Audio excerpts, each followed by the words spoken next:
Halo anak-anak, kita jumpa lagi dalam video pembelajaran kita hari ini. Tematik kita sudah masuk di tema 3H dengan tema Praja Muda Karana atau disingkat dengan Pramuka. Subtema 1, aku anggota Pramuka, pembelajaran 3 sampai 4. Nah, anak-anak bisa buka di halaman 15 ya. Pembelajaran kita hari ini kita akan mulai dengan pembahasan ini dia. Kira-kira anak tahu ini gambar apa? Ini lambang apa? Nah, lambang apa? Nah, ini adalah gambar tunas kelapa, yaitu lambang gerakan pramuka Indonesia. Jadi ini lambangnya ya kalau untuk gerakan pramuka di Indonesia. Nah, ketika anak-anak memperhatikan gambar tadi, gambar tersebut dikenal dengan nama tunas kelapa. Gambar tunas kelapa itu dijadikan sebagai lambang gerakan pramuka Indonesia. Nah, penggunaan gambar tersebut itu karena tunas kelapa memiliki banyak makna. Jadi kenapa tunas kelapa itu menjadi lambangnya pramuka? Apa saja maknanya?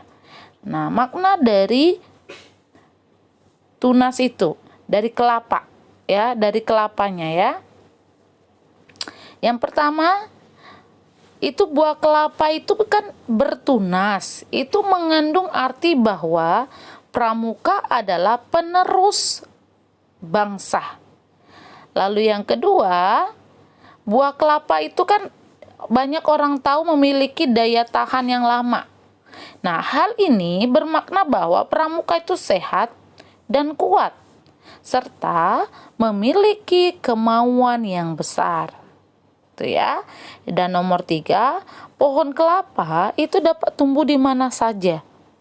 Oleh karena itu, pramuka dapat menyesuaikan diri di lingkungan masyarakat yang mana saja.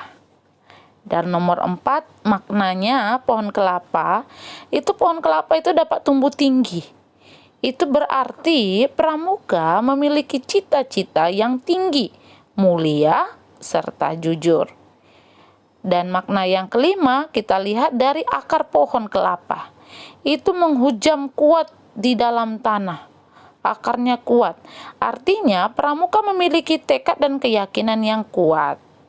Dan yang terakhir, kita lihat dari kelapanya.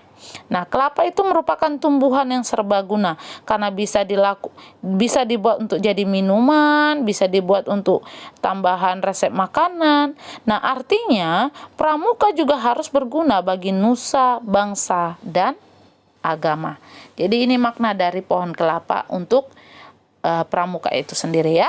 Baik, ada ayat jawab di halaman 15 melengkapi pernyataan berdasarkan cerita di atas, yaitu cerita tunas kelapa tadi.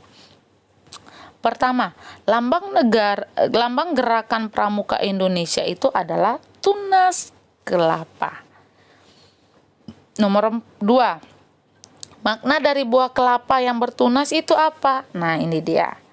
Menjadi penerus bangsa, sehat kuat, serta memiliki kemauan besar, dapat menyesuaikan diri.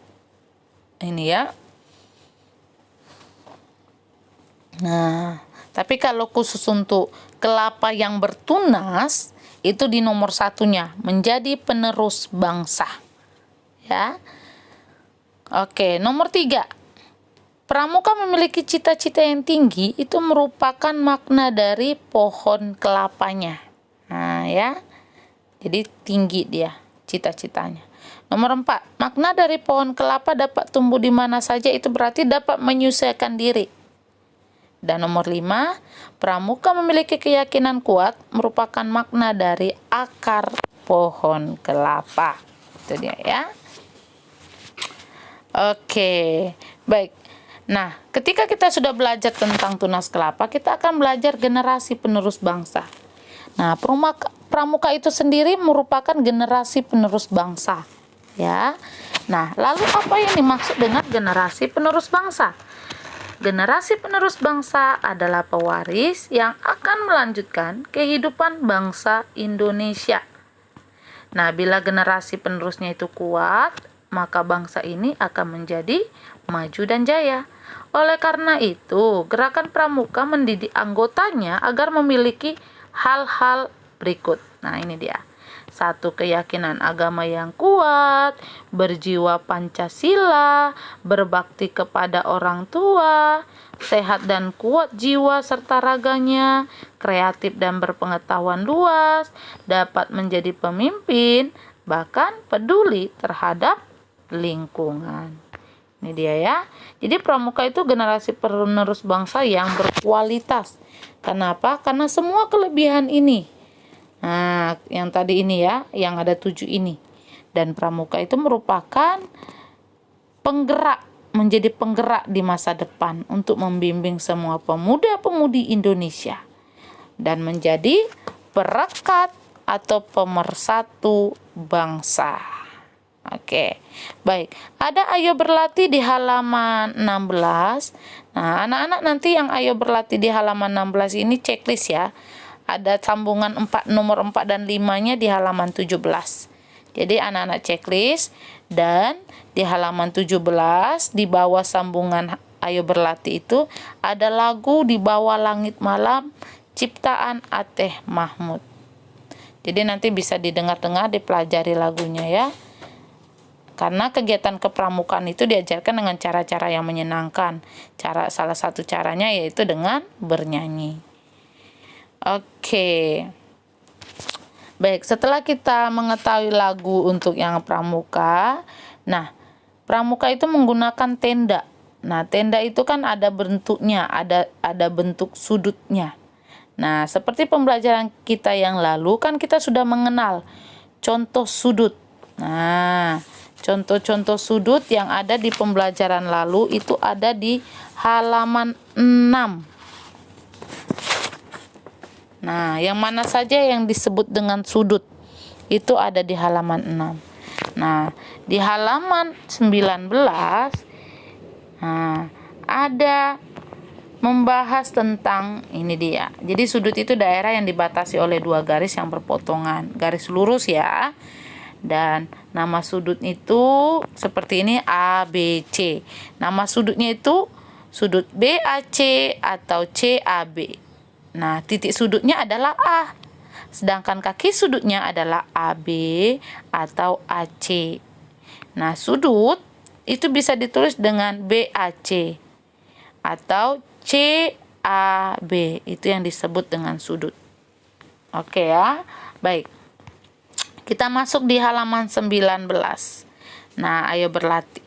Nah, kalau GHI atau HI, GHI nama sudutnya itu adalah halaman 19. GHI. Nah, nama sudut ya. GHI. Nah, lalu dan ada juga yang satunya IHG. Nah, itu dia ya.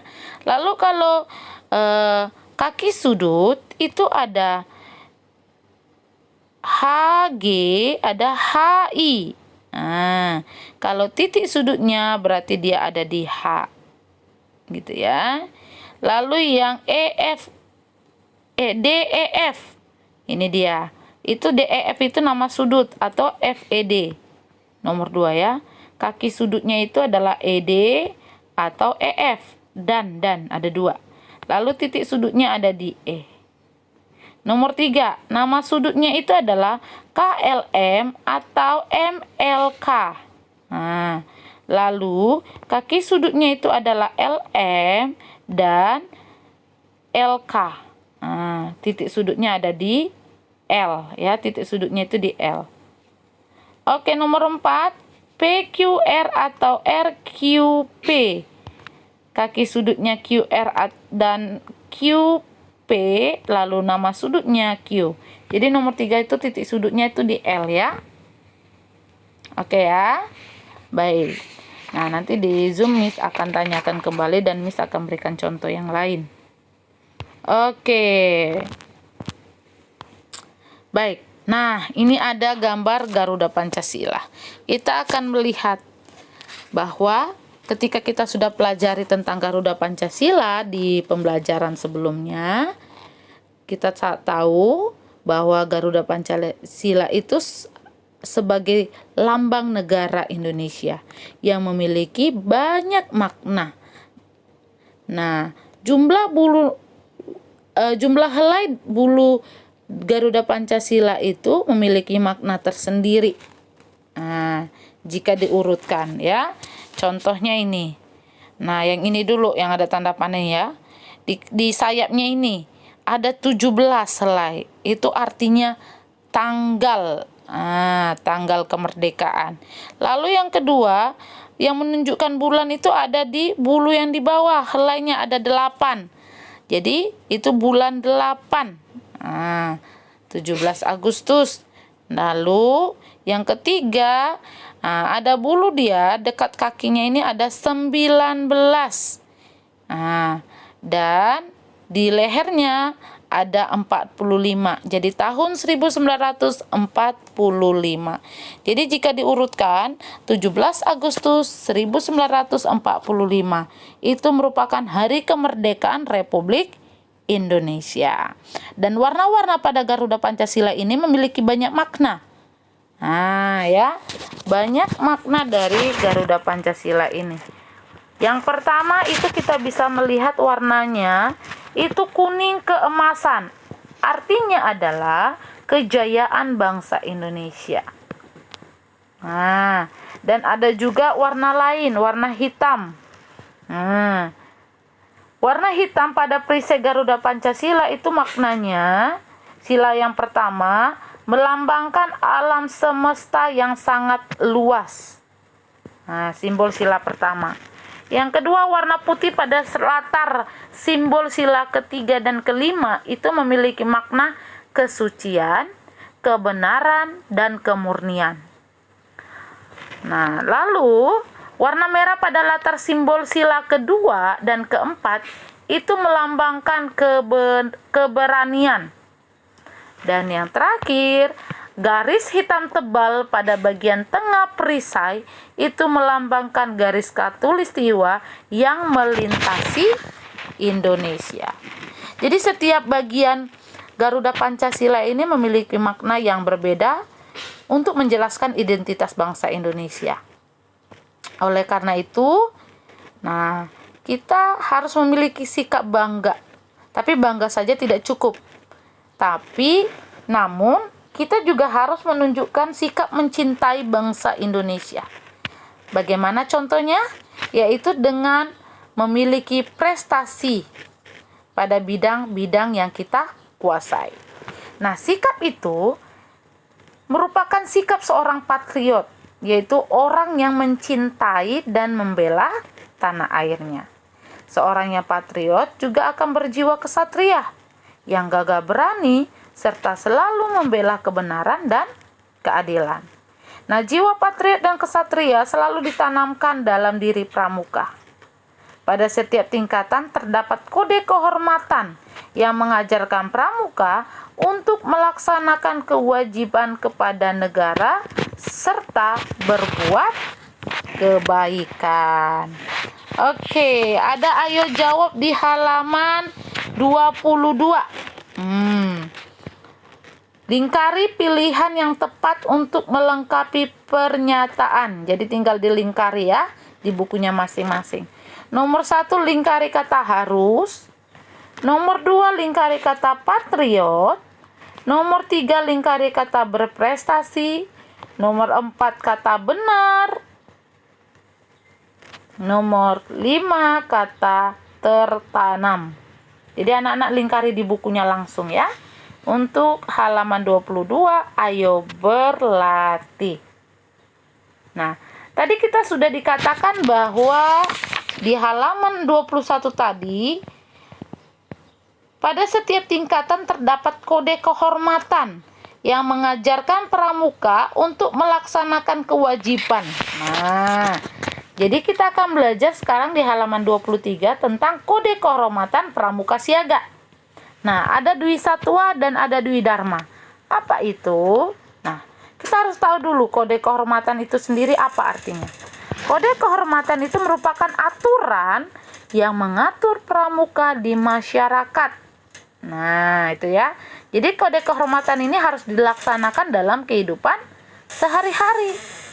Dengan melakukannya, sikap dan perilaku setiap pramuka akan selalu terjaga. Jadi kode kehormatan pramuka itu berbeda-beda loh, berdasarkan golongan usianya. Nah, ini dia kode kehormatan pramuka siaga. Ada Dwi Satya dan Dwi Dharma. Isi dari kode tersebut adalah ini.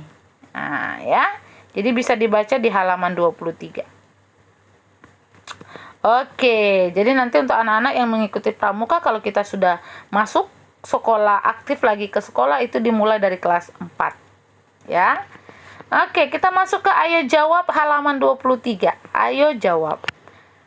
Oke, untuk nomor 1, apa ini maksud dengan kode pramuka? Ini dia. Kode kehormatan merupakan aturan yang mengatur pramuka di masyarakat. Nah, kapan kode kehormatan harus dilaksanakan oleh pramuka? Jawaban nomor 2 itu adalah dalam kehidupan sehari-hari. Nomor 3, mengapa pramuka harus melaksanakan kode kehormatan pramuka? Untuk mengatur pramuka di masyarakat, yaitu menjalankan kewajibannya. Nomor 4, apa yang membedakan kode kehormatan dalam kepramukaan? Perbedaan digolongkan usia. Nah, itu yang membedakannya ya, usia. Nomor 5, nah, kode kehormatan untuk pramuka siaga itu Dwi Satya dan Dwi Dharma.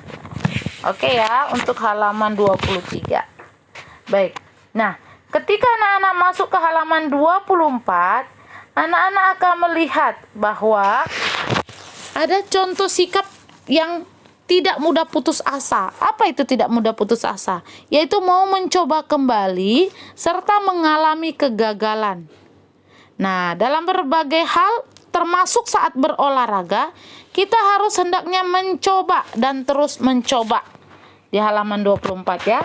Nah, ada kegiatan olahraga yang memerlukan sikap sehingga tidak mudah putus asa dalam mempraktekkannya. Nah, gerakan mengangkat tubuh dan menjaga keseimbangan tubuh memang membutuhkan kesabaran dan ketekunan untuk melakukannya. Nah, ini yang pertama, latihan mengangkat tubuh. Ada 3 caranya. Jadi, 3 cara ini dilakukan dengan kesabaran, ketekunan. Lalu ada juga ya latihan yang kedua dengan huruf V. Nah, ya. Nah, di halaman 25 yang huruf V yang kedua. Oke. Nah, ini bisa anak-anak latihan di rumah, perhatikan di rumah dengan sabar melakukannya. Oke? Oke. Nah, untuk hari ini kita tidak ada tugas ya. Untuk ini kita tidak ada tugas. Namun nanti ketika di Zoom nanti kalau kita tidak siap membahas kembali, nanti Miss akan berikan tugas di Zoom. Oke? Oke, sampai jumpa dalam video selanjutnya. Bye-bye.